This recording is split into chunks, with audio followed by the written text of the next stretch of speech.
چھوڑا، جس نے گناہ نہیں چھوڑا، بار بار کہہ رہا ہوں، جس نے گناہ نہیں چھوڑا، جس نے حرام نہیں چھوڑا، وہ دل کے کانوں سے سنے، دل پہ ہاتھ رکھ کے سننا ہے. جس نے گناہ نہیں چھوڑا، فرمایا کتنا بڑا نقصان ہے پورے سال کی عبادت سے،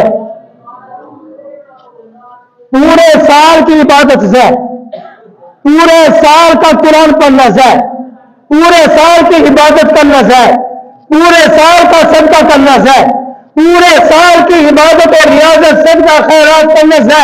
میں نہیں کہہ رہا، جس زبان سے آپ نے سنا اتنے فضائل ہیں اس زبان سے حضور نے کہا پورے سال کی عبادت سے اگر حرام نہیں چھوڑا.